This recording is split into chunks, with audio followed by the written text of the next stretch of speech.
একদিকে মাঠের দুর্দান্ত পারফরম্যান্স, অন্যদিকে ব্যক্তিগত জীবনের বিতর্ক। এই দুই বিপরীত স্রোতের মাঝখানে এগিয়ে চলেছেন তাসকিন আহমেদ। কদিন আগেই শিরোনামে ছিলেন এক নেতিবাচক ঘটনায়। সম্প্রতি বগুড়ায় একটি শোরুম উদ্বোধনে গিয়ে এই প্রসঙ্গে খোলাখুলি কথা বলেন তাসকিন। জানান, ছোটবেলার বন্ধু হলেই সে আপনার শুভাকাঙ্ক্ষী হবে এমন কোনো গ্যারান্টি নেই। তার অভিজ্ঞতা থেকে তরুণদের জন্য সতর্কবার্তা, বন্ধু নির্বাচনে ভুল করলে ক্ষতি অবধারিত। তবে মাঠের তাসকিন একদমই ভিন্ন। পাকিস্তানের বিপক্ষে সে সিরিজে বল হাতে দারুণ সফল। তার স্পেলেই ঘুরেছে ম্যাচ। এশিয়া কাপ সামনে রেখে আত্মবিশ্বাসী তাসকিন বলেন, ক্রিকেটার হিসেবে স্বপ্ন দেখি চ্যাম্পিয়ন হওয়ার, কিন্তু কাউকে হালকাভাবে নেয়ার সুযোগ নেই। টি-20 ক্রিকেটে প্রতিটি ম্যাচই চ্যালেঞ্জিং এবং আমরা ভালো শেপে আছি। তাসকিনের নামে থানায় সাধারণ ডায়েরি করা হয়েছিল, তবে দুই পক্ষের মধ্যে এই বিষয়টি নিয়ে সমঝোতা হয়েছে।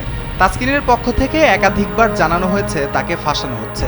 এত কিছুর মাঝেও খুশি মনেই ঘুরে বেড়াচ্ছেন এই পেসার। অন্যদিকে এশিয়া কাপে বাংলাদেশ খেলবে বি গ্রুপে শ্রীলঙ্কা, আফগানিস্তান ও হংকং এর বিপক্ষে। 11 সেপ্টেম্বর শুরু হবে মাঠের লড়াই, আর তার চেয়েও বড় লড়াইটা মন ও মানসিকতা, যেখানে তাসকিন হার মানেন না।